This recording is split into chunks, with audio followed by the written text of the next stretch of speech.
अगर किसी अनजान गरीब और गंदे दिखने वाले आदमी ने आपसे चाय मांगी होती तो क्या आप उसे चाय पिलाते? कई लोग बिना देखे मना कर देते हैं, लेकिन एक महिला की दया ने वो कर दिखाया जो करोड़ों लोग सिर्फ सोचते हैं। दिल्ली के एक रेलवे स्टेशन के पास एक छोटी सी चाय की दुकान चलाती थी सुजाता। उम्र कोई 38 के करीब, साधारण कपड़े और चेहरे पर शांति का तेज। उसका पति 10 साल पहले एक सड़क हादसे में गुजर गया था।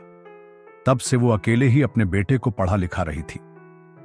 सुजाता हर सुबह 6 बजे उठती, स्टोव जलाती, दूध उबालती और फिर उसी टपरी पर जाकर चाय बेचना शुरू करती। दिन भर की मेहनत से बमुश्किल 300 से 400 रुपये की कमाई होती, लेकिन वो हर ग्राहक से मुस्कुराकर मिलती। एक ठंडी सर्द सुबह थी। कोहरा इतना था कि सामने से आता आदमी भी न दिखे। तभी एक फटेहाल गंदे कपड़ों में लिपटा एक बूढ़ा आदमी दुकान के पास आकर खड़ा हुआ। बाल बिखरे हुए, दाढ़ी में जमी हुई धूल और पांव में चप्पल तक नहीं। वो बोला, बहन, एक कप चाय मिल सकती है? आसपास खड़े कुछ लोगों ने मुंह बना लिया। अरे हटाओ इसे, नशेड़ी होगा, कुछ काम धाम नहीं तो भीख मांगता है। लेकिन सुजाता ने बिना कोई सवाल पूछे चुपचाप चाय का कप बनाकर उसके सामने रख दिया और साथ में 2 बिस्किट भी दे दिए। ले भैया, गरम गरम चाय। वो आदमी कुछ कह नहीं पाया। उसकी आंखें नम हो गईं। उसने धीरे से पूछा, बहन, क्या मैं कुछ देर यहां बैठ सकता हूं?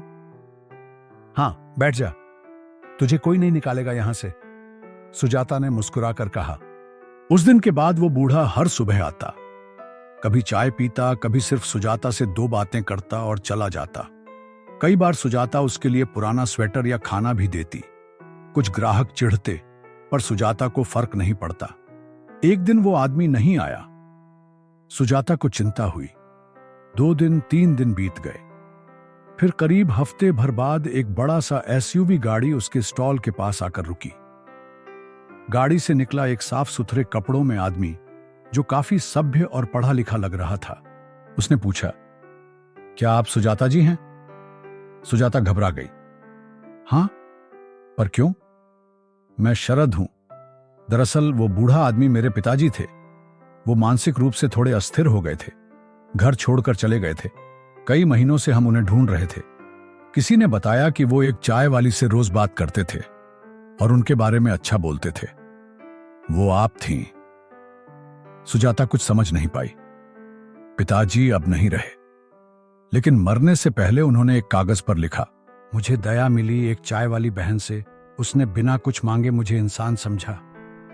शरद की आंखें भर आईं।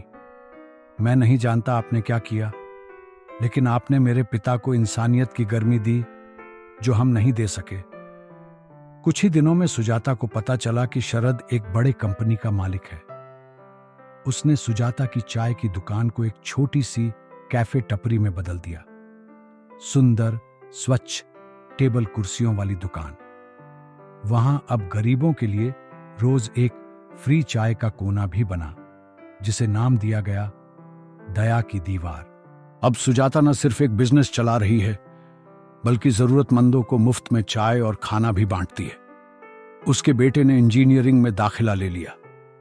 एक कप चाय, एक पल की दया और एक अनजान इंसान की इज्जत, इन्हीं से किसी की जिंदगी बदल सकती है। अगर आपको यह कहानी छू गई हो तो इसे शेयर करें।